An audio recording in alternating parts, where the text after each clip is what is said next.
जय हिंद दोस्तों। आज के इस वीडियो में हम लोग बात करने वाले हैं गुप्त वंश के अगले शासक कुमार गुप्त फर्स्ट के बारे में। तो पिछले सेशंस में हम लोगों ने श्रीगुप्त, उसके पुत्र घटोत्कच, उसके बाद चंद्रगुप्त फर्स्ट, उसके बाद समुद्रगुप्त और उसके बाद फिर हम लोग चंद्रगुप्त सेकंड के बारे में बात किए थे। तो अब जो शासक हैं उनके बारे में बात करेंगे। और ये जो शासक हैं कुमार गुप्त फर्स्ट, उनका जो रूलिंग पीरियड था वो आपका 415 एडी से लेकर के 455 एडी यानी ईस्वी 415 ईस्वी से लेकर के 455 ईस्वी तक इनका रूलिंग पीरियड था। तो इनके बारे में बात करेंगे। और ये जो हमारा पार्ट है ये हमारा पार्ट 4 है, यानी इससे पहले पार्ट 1, पार्ट 2, पार्ट 3 हो चुका है। अगर आपने उस वीडियो को नहीं देखा है तो जाकर उसको देखेंगे, उसके बाद पार्ट 4 आप देखेंगे तो काफ़ी हद तक आपको समझ में आएगा। तो आज हम लोग बात करेंगे इन्हीं के बारे में, कुमारगुप्त के बारे में। तो चलिए सेशन को स्टार्ट करते हैं और हम लोग बात करेंगे दोस्तों कुमारगुप्त के बारे में। तो इनकी जानकारी अगर हम बात करें, कुमारगुप्त के बारे में जो जानकारी मिलती है हमें वो विल्सड अभिलेख से मिलती है। तो हम लिख देते हैं कि इनकी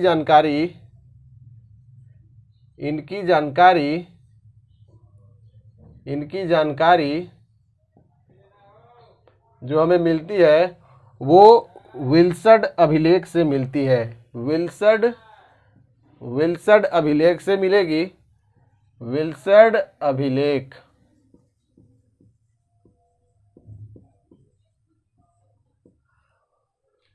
अभिलेख से मिलती है दोस्तों। तो मैंने आपको बताया दोस्तों कि गुप्त वंश यानी कुमार गुप्त फर्स्ट के बारे में हमें जानकारी जो प्राप्त होती है वो विल्सड अभिलेख से होती है। और इसी विल्सड अभिलेख के अगर बारे में बात करें तो इसी विल्सड अभिलेख से हमें विल्सड अभिलेख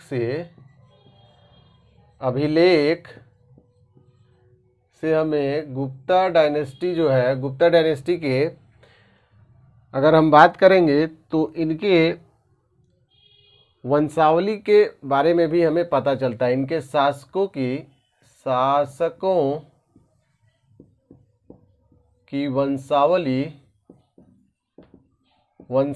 के बारे में भी हमें इससे जानकारी प्राप्त होती है। वंशावली के बारे में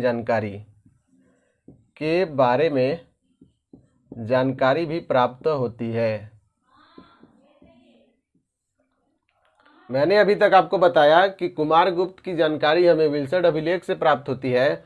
और ये जो विल्सड अभिलेख था ये कुमारगुप्त फर्स्ट के समय ही लिखा गया था। और इस विल्सड अभिलेख में गुप्त वंश के शासकों के बारे में जानकारी प्राप्त होती है। गुप्त यानी कुमारगुप्त फर्स्ट के पहले जितने भी शासक थे उनके बारे में जानकारी प्राप्त होती है। तो मैंने यहाँ तक आपको बता दिया है। आगे अगर बात करेंगे तो गुप्त शासकों में सर्वाधिक अभिलेख कुमारगुप्त फर्स्ट के समय ही लिखा गया था। तो हमने बोला आपको कि गुप्त वंश में सबसे ज्यादा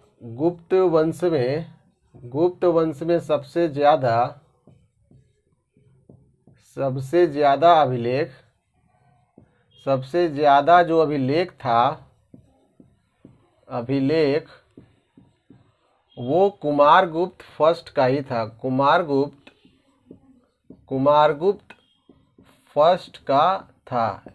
यानी अगर बात करें कि गुप्त वंश में सबसे ज़्यादा अभिलेख किसका था तो कुमारगुप्त फर्स्ट का था। और कुमारगुप्त के सिक्के पर दोस्तों गरुड़ के स्थान पर मयूर का प्रयोग किया जाता था। अगर बात करें कुमारगुप्त के पहले वाले जितने भी शासक थे, कुमारगुप्त के पहले जो भी गुप्त वंश के जो शासक थे उनके सिक्कों पर गरुड़ का चिन्ह होता था, यानी गरुड़ को छापा जाता था उसमें। तो कुमारगुप्त फर्स्ट के समय से क्या हुआ था कि गरुड़ के जगह पर मयूर को रखा गया था। तो यहाँ पे लिखेंगे कुमारगुप्त के सिक्कों पर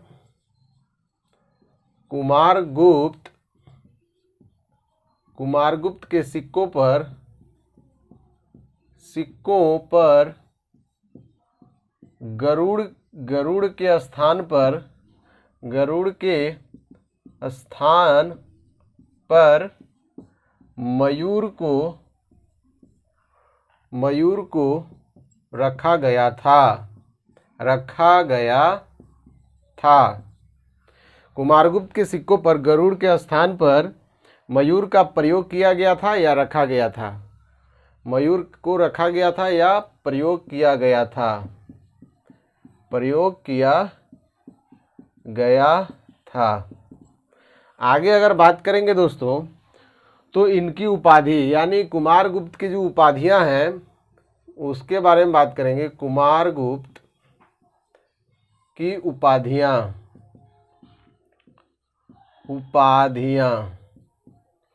कुमारगुप्त की जो उपाधियां हैं दोस्तों, उसमें अगर हम फर्स्ट के बारे में बात करें तो इनको महेंद्रा दिव्य भी कहा गया है। आगे बात करेंगे श्री महेंद्र,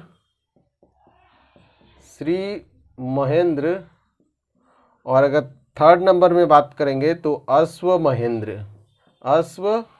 महेंद्र। अगर बात करें महेंद्र के बारे में, अगर आपसे पूछेगा कि महेंद्र दिव्य, श्री महेंद्र या अश्व महेंद्र, ये महेंद्र वाला जो उपाधि है वो किस गुप्त शासक की उपाधि है? तो कुमारगुप्त फर्स्ट की उपाधि है। तो आप इसको याद रखेंगे।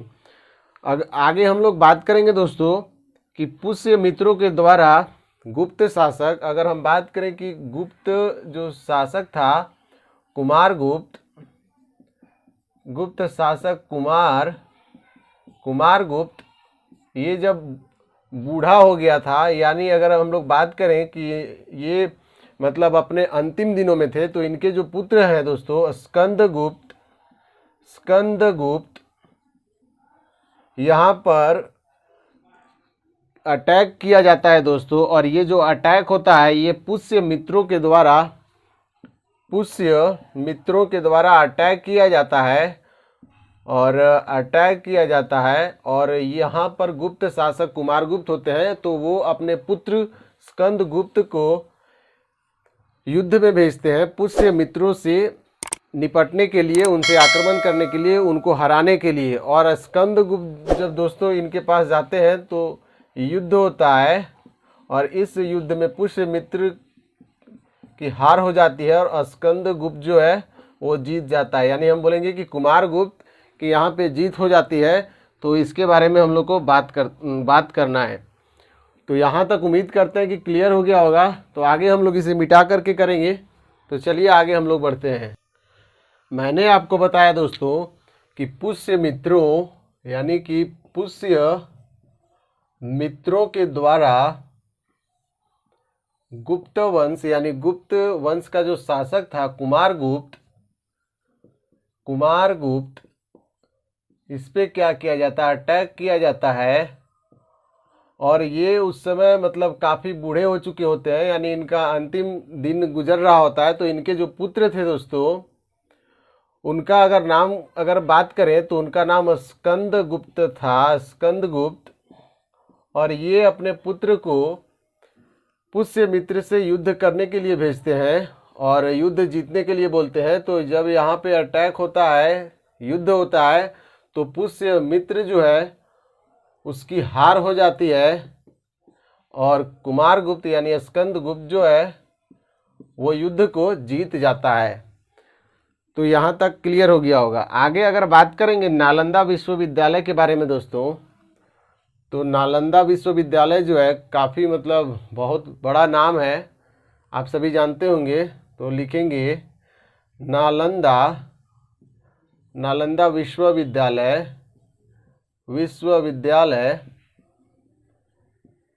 विद्यालय का निर्माण कुमारगुप्त फर्स्ट के समय ही किया गया था। कुमारगुप्त फर्स्ट के समय किया गया था।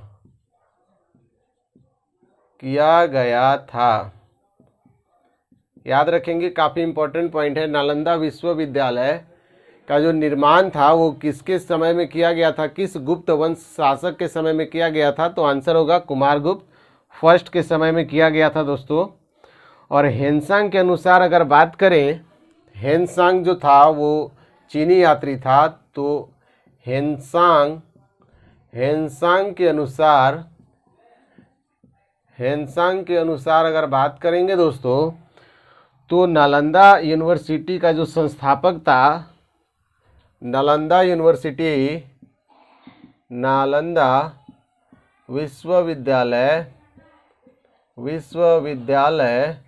नालंदा विश्वविद्यालय का जो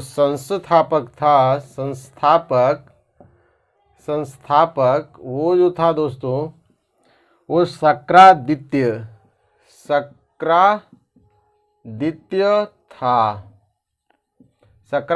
था दोस्तों। तो हेनसांग जो था वो चीनी यात्री था, चीन से आया था इंडिया, और उसके अनुसार बात करेंगे तो नालंदा विश्वविद्यालय के संस्थापक शक्रादित्य था। और नालंदा विश्वविद्यालय का निर्माण कुमारगुप्त फर्स्ट के समय में किया गया था दोस्तों। तो कुमारगुप्त फर्स्ट को ही हेनसांग ने शक्रादित्य कहा था। तो अगर आपसे पूछा जाए कि शक्रादित्य किस गुप्त शासक का नाम है, तो कुमारगुप्त फर्स्ट का नाम है दोस्तों। तो आप इसे याद कर सकते हैं। आगे अगर बात करेंगे, यानी शक्रादित्य था, तो ब्रैकेट में यहाँ लिख देते हैं कुमारगुप्त फर्स्ट, आप याद रखेंगे इसको।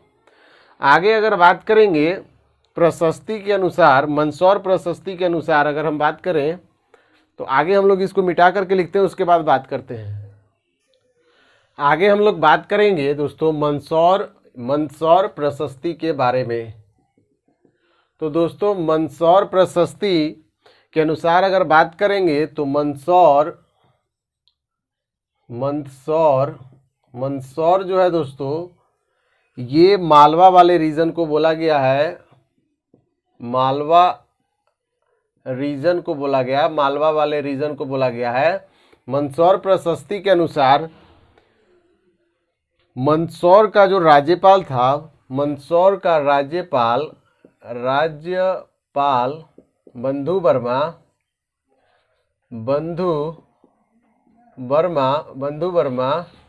इसके अनुसार अगर हम लोग बात करें तो मंदसौर का राज्यपाल बंधु वर्मा था, जिसके द्वारा सूर्य मंदिर का निर्माण करवाया गया था। सूर्य मंदिर का निर्माण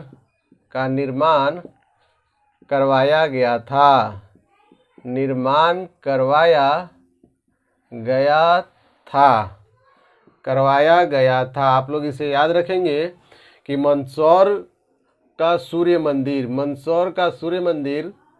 गुप्त वंश के किस राज्यपाल के द्वारा करवाया गया था। मालवा का कौन सा राज्यपाल था, तो वो था आपका बंधु वर्मा, जिसके द्वारा सूर्य मंदिर का निर्माण करवाया गया था। अगर आगे हम लोग बात करें कुमारगुप्त फर्स्ट के बारे में, तो कुमारगुप्त फर्स्ट ऐसा प्रथम गुप्त शासक था जिसके अभिलेख बंगाल से भी मिलते हैं। यानी अगर बात करें कुमारगुप्त प्रथम गुप्त शासक था, कुमारगुप्त प्रथम गुप्त शासक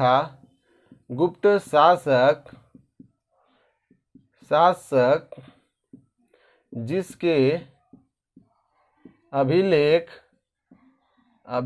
बंगाल से भी प्राप्त हुए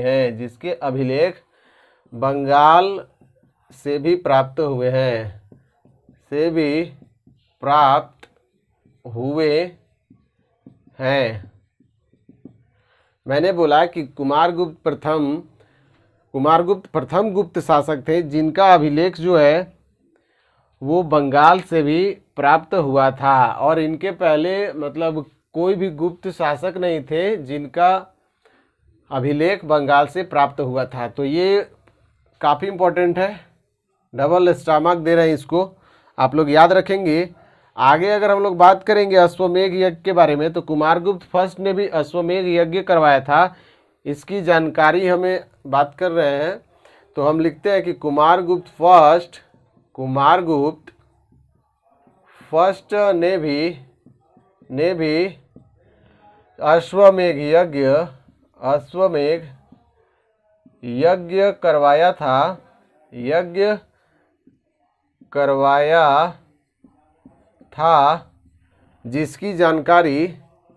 जिसकी जानकारी जानकारी हमें उसके सिक्कों से प्राप्त होती है, हमें उसके सिक्कों से प्राप्त होती है। मैंने बोला दोस्तों आपको कि जो कुमारगुप्त फर्स्ट था, इसने भी अश्वमेध यज्ञ करवाया था। इसकी जानकारी हमें उसके सिक्कों से प्राप्त होती है। दोस्तों अगर बात करेंगे कुमारगुप्त फर्स्ट के बारे में, तो मैंने आपको बताया कि कुमारगुप्त प्रथम गुप्त शासक था जिसके अभिलेख बंगाल से भी प्राप्त किए गए थे। तो बंगाल से जो अभिलेख था, बंगाल के अभिलेख जो इसने प्राप्त, इसके द्वारा जो लिखा गया था, इसका अभिलेख था जिसको प्राप्त किया गया था, वो किस किस रीजन से थे बंगाल के। तो पहला अगर हम बात करें तो दामोदरपुर,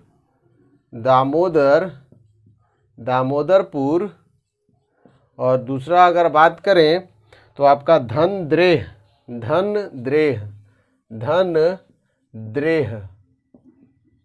ये आपका बांग्लादेश वाले रीजन में आता है अभी, धनद्रेह।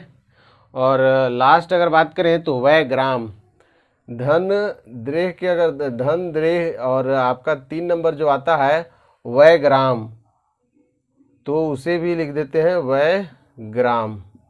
ये 3 जगह से बंगाल वाले रीजन से हमें कुमारगुप्त फर्स्ट के अभिलेख प्राप्त होते हैं। तो ये इम्पॉर्टेंट है, आप इसे याद रखेंगे। तो कुमारगुप्त फर्स्ट के बारे में इतनी सारी जानकारी जो थी, ये आपको याद रखना है। और इसके बाद जो शासक आएंगे दोस्तों, अगर हम बात करें इसके बाद जो शासक आएंगे वो स्कंदगुप्त होगा। इसके बाद जो हम लोग बात करने वाले हैं स्कंदगुप्त के बारे में बात करेंगे।